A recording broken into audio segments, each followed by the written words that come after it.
We had a great turnout. We appreciate that. We're all disappointed in the outcome. There's no denying that. We made entirely too many mistakes, had too many costly penalties and inopportune times in the game, and we missed entirely too many tackles. We couldn't sustain any momentum. Then once we got it on our side, we couldn't hold it.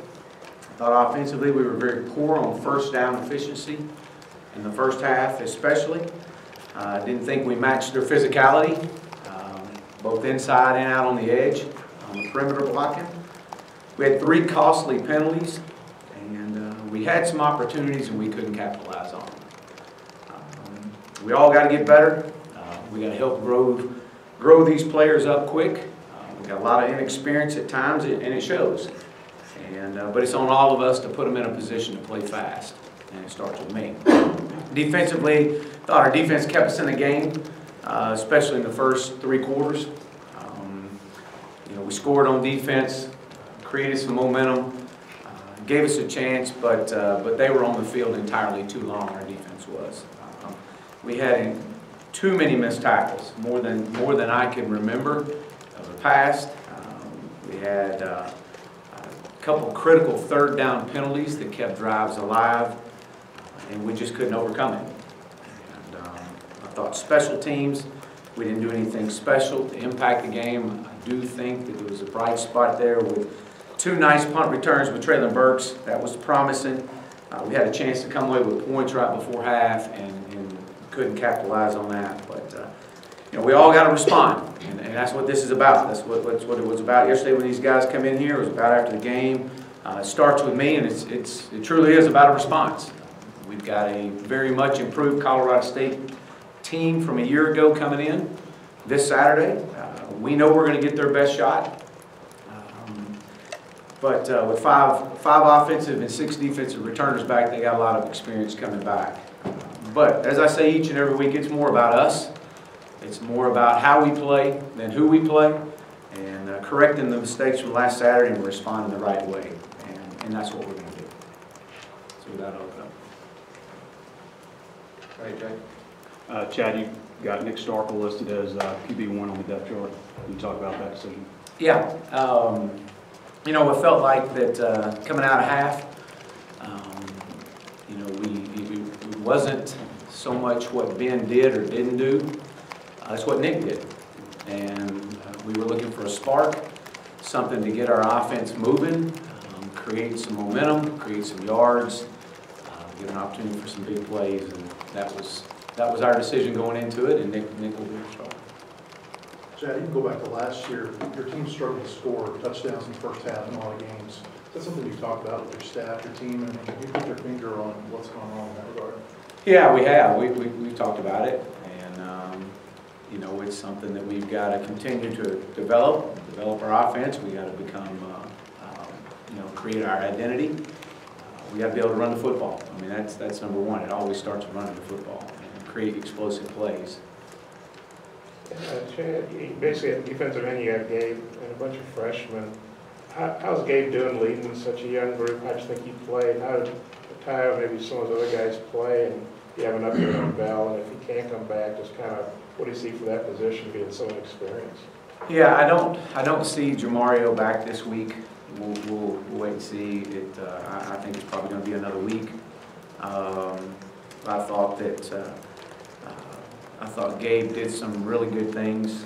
I thought we had a few mistakes, but and he and I have talked about that, about leading those young guys.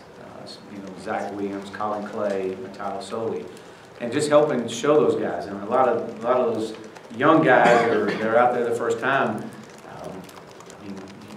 You can prepare them and you can talk to them about what it's fixing to be like on the road in the SEC, but until you just get in there and go do it. And I thought Gabe and those guys have done a good job, Scooter and Sosa, of helping kind of share with those guys what to expect. And they played well. I thought that Zach Williams gives us some speed off the edge. I thought he did some really good things. Soli is very powerful, going to have a great career. Colin Clay is a force. Again, just getting these young guys the experience that they need to get to continue to grow. We got to grow them up, and that's on us as coaches to do. Chad, a couple of plays, the trick play that looked like it was supposed to go to O'Grady but went to Woods, and that 14-yard loss, can you explain what was supposed to take place there? And then the touchdown pass to Trey Knox for 38 yards was called back. You had 8 men on the line of scrimmage. Who was supposed to be backed off? Well, it was, let's go to the first one. You know, we take in several specials in every game, and that's just what you do. And when they work, they look great. You look like a hero. When they don't, then it goes completely the other way. The ball was supposed to go to the right to Traylon, but again, you know, some of the things that you know, you're going to make mistakes. You know, we nicked the ball to the left to Mike Woods. And as you can see, CJ was never even looking on that side. That ball's never gone to the left on that case to Mike. And so that was a mistake. We made a mistake on it. If he goes to the right, CJ's wide open running down the field. You know, it's we're talking about something totally different right now. The other was we were covered up. We did cover up a receiver. It was just simple tray formation for us. And Traylon Burks lined up on the line of scrimmage. And we've lined up in that formation 1,000 times. And he made a mistake. And that's, again, that's going to happen sometimes and, with some of these young guys. But again, that was a big play in the game. That was one of the 3 costly penalties that we had. Austin Capps, where's he at, coach, as far as coming back? And then Davion Warren, was he hurt Saturday night? And then is he okay now? Davion did get hurt Saturday night and was struggling with his hand. And so he was back out of practice yesterday. Austin Capps, we hope to have him back out to practice on Tuesday. He was not out there yesterday. Maybe good to go. We believe he'll be good to go this Saturday. Chad, you mentioned the importance of the run game. When you look back at this last game, what was it that prevented you from running the way you wanted to do, and when you have to get better to exert the run? Well, I think first half, I think that they were loading the box on us, and I think that you know, they really, going back and watching film, they didn't do anything out of the ordinary. They bumped their front a little bit, slid their front, but we see that every week against our defense. So that wasn't anything out of the ordinary. We've just got to continue to maintain our blocks, play with a low pad level, and you know, we got to be able to hang on to the football too. But I thought we had some creases there. We were mixing some things up, and that was it. Is Scuda, I guess he went out a little bit during that game. Is he healthy? Looks like he hadn't had quite the 2 games of, you know, they would have last year. No, he's healthy. I know he went out with some cramps in the game last week, but he's healthy. But what did you see from Ricky Stromberg in his first career start, and then are there any other injury updates that you have? As far as other injuries, no. Outside of what we've already talked about, I thought Ricky played really well. I thought he played really well. I thought he was made some mistakes. We missed a call late in the game, and we allowed penetration to come right over the top of him for a TFL. But I thought he played really well, and I'm excited about him. Jay, with the kickers, you know, Loy had a pretty good first game, and then he hit a pretty good one his first try the other night, and then after that he didn't seem to get the distance. And Limpert's been such a reliable guy. How surprising to see him miss, and then he had to hit the upright. I guess got the other one. That was maybe a bad night for those guys. How do you feel about that? Well, I thought that I did think, obviously, if the first punt wasn't going to be any indication of what it was going to look like the rest of the night, I thought he was fixing to have a great night punting the ball. I thought that we put him in too many what we call pin punt situations. We were trying to get the ball inside the 20-yard line, and we could never get the ball turned over. But that's something we're going to continue to work. And you know, with Connor, you know, he's been very reliable and very dependable for this program. You know, have no other indication that he won't continue to be that way. Just one of those nights. Colorado State's got a different quarterback, different running back, top 2 receivers from what we saw last year. How different do they look, and what have you seen from them in 2 games?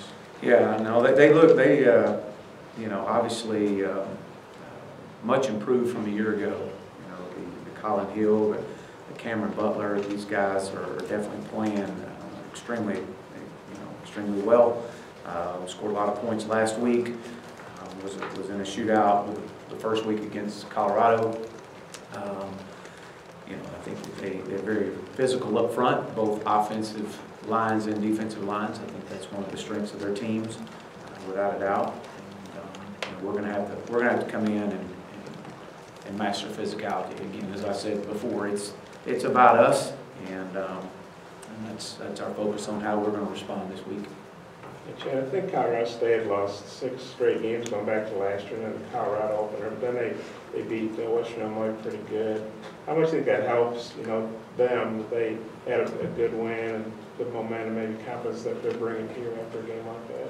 Well, I think, you know, any team, any program that gets a win, you build off of it. You build confidence off of it. I know that they played well against Colorado, and you know, there was some mistakes at the end and kind of let Colorado kind of pull away, but it was nip and tuck all the way through that entire game. But I think that the way they responded after that first opening loss last week and played really well and got a win, I know we're going to give their absolute best. Hey, Chad, what's your overall evaluation of when Stark was in the game? It looked like pass protection was pretty good other than maybe the one sack. Just the feel that you got from how he was directing the offense, things looked more open up and more dangerous, I guess. Yeah, I think that I did, you know, the pass protection was, I thought the ball came out of his hand quick, which helped the pass protection up front. We did let him get hit. After the ball was released too much, we got to keep him clean, especially in the fourth quarter. There was the one sack that he did not have a chance to get the ball out and throw it away. But the one thing I did see, the ball came out of his hand quick, and you know, I thought at that point that, you know, you kind of saw Ole Miss kind of back off a little bit and give us some underneath stuff and loosen some things up.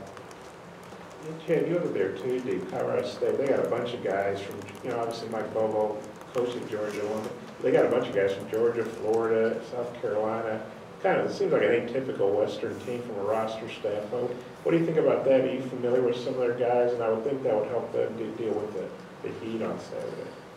Yeah, we've, you know, looking at their roster and seeing some of the players that they've recruited. We recruited several of those guys, especially when we were at SMU, and you know, bumping into their coaches. Their coaches are all over. They do a great job of recruiting, and they do a great job of using the footprint of where Coach Bobo's from and the relationships that he has. And I think that's been a huge deal. And you see them travel all over, and I think that's something that's kind of their footprint in recruiting. They go all over.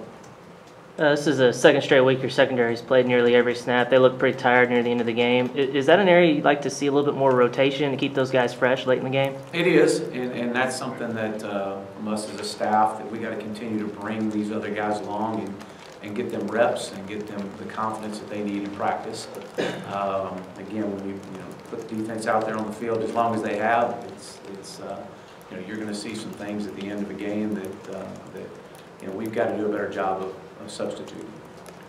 Coach, with the running game, it looks like you're getting some production out of Rakeem Boyd and Devion Warren on end arounds and stuff, but not a whole lot of production with the other backs. What do you have to do to shore that up, and could we possibly see a Monte Spivey? Is he potentially ready? Well, we're bringing Amonte along.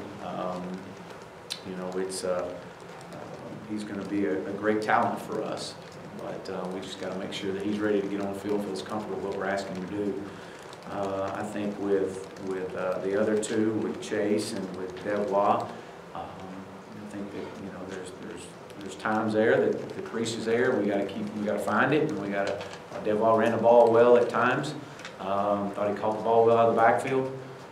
Had the one up the sidelines that if we could just get it on him in stride, you know, we have a chance to score on that play. But you know, with Chase, same thing. I mean, we've got to get confidence in these guys. We know that the physicality of this league moving forward, we're going to need them all, and we got to make sure that they're ready to go. And so, you know, that's something that encouraging those guys, and we got to continue to stay the course with them. Coach, you guys traveled a lot of freshmen, or true freshmen, but not Hudson Henry. What does he need to do to maybe see the field and, yeah, that's it. Yeah, I think that same way with a lot of our true freshmen, they're fantastic football players. I mean, you can only travel 70 on the road, and you know, we've got to continue to bring them along and get their confidence and get their knowledge and understanding of what we're asking them to do. Hudson's going to be a fantastic football player for us, but again, we just weren't ready at this point. I had a question about the play, that the O'Grady play. They pulled the targeting off of it and then respotted it. Correct me if I'm wrong. Can they still call a hitting a defenseless player or launching at a defenseless player penalty in that case? And did you say anything to the league about it? And I got another question too. You know, I know that from what we've been told, that if it's close, they're going to call it and then re-officiate it upstairs through replay.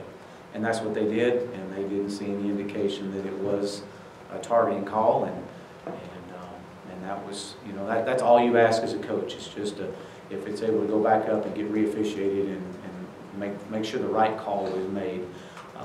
For the player safety, I think that's the right thing to do, and you know, after watching it on film, I mean, I think we made the right call. But can they not still call a hitting a defenseless ball carrier? Because I'm just confused about the rule. Yeah, no. Can't do it? I don't. I think they can call a late hit, or but I think it's. Not that I recall. Dante Wright really stood out to me on film watching Colorado State's 2 games. What do you make of that kid and the way they're using him? Well, I think that he is a young man that's very explosive. I think a guy that's he's all over the field. I mean, this is a young man that's just a freshman, and you know, they do a great job of moving him around and getting the ball in his hands. And so it's someone that definitely he's very quick, and someone we gotta know where he is on the field at all times. They're much better offensively. Any more questions for Coach Moore? Yeah, just generally, why are they better offensively? What has Hill done? I mean, I know he played, what, 5 snaps against you guys and didn't do much, but why are they better? I think they're doing a good job of moving their personnel around, and I think he's confident with his throws and what he's doing, and the receivers have been playing well for him, and I think that's really helped him out over the first 2 games. Coach, how did you tell the 2 quarterbacks who was starting, and just how did they respond? Well, like professionals. I mean, I talked to Ben and just shared with him that that he's it wasn't really. It'd be a whole lot easier for me to tell Ben you've thrown 3 or 4 interceptions, but it wasn't. It wasn't so much what he did or didn't do. It's just that what Nick did and provided that spark. So that was the message. Thanks, Coach. All right. Thank you.